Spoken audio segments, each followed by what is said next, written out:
تو یہودیوں میں ایک اعلان ہوا کہ اگر یہ علی بن ابی طالب قلعے کے اندر گھس گیا تو خیبر قیامت تک ہمارے ہاتھ میں نہیں آ سکتا، اپنی طاقت لگا دو۔ سارے یہودی ٹوٹ پڑے، جتنی فوجیں تھی ٹوٹ پڑی۔ جانتے ہیں حضرت علی اپنا ڈیفنس کیسا کر رہے تھے، اپنے بچاؤ کے لیے کیا کر رہے تھے؟ قلعہ قموس کے دروازے کو جو پھاٹک تھا ایک ہاتھ سے اکھاڑ دیا اور بائیں ہاتھ سے صرف دروازہ پکڑتے تھے، سیدھے ہاتھ سے تلوار سے حملہ کیا کرتے تھے۔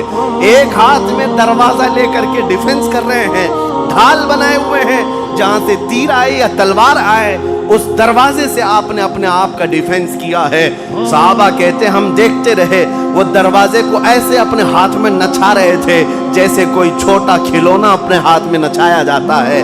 حضرت علی کرم اللہ وجہہ الکریم نے اس قلعے کا پھاٹک توڑ دیا جس کو 20 دنوں سے صحابہ جا کر کے آ رہے تھے، توڑ نہ سکے تھے۔ پھر اس کے بعد جب جنگ ٹھنڈی ہوئی، بعض لوگ یہ کہتے ہیں کہ قلعے کا پھاٹک اٹھا کر کے پھینک دیا، پھینکا نہیں، پوری جنگ بھر حضرت علی اس دروازے کو پکڑ کر کے جنگ کرتے رہے اور قلعے کے اس دروازے کو اپنی ڈھال بنائے رہے۔ جب یہودی سرد پڑ گئے، ٹھنڈے پڑ گئے تو اس قلعے کے دروازے کو آپ نے اٹھا کر پھینک دیا۔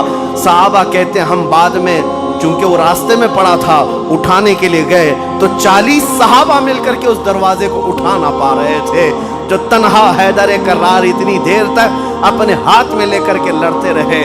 کون ہے یہ حیدر کرار؟ تو 6 ہجری کا ایک واقعہ ہے، اس واقعے کو جنگ خیبر کہا جاتا ہے۔ خیبر یہ 6 ہجری میں واقع ہوا، بعض مورخین کے نزدیک 7ویں ہجری میں، کیونکہ یہ محرم کا واقعہ ہے۔ محرم میں یہ جنگ پیش آئی تھی۔ یہ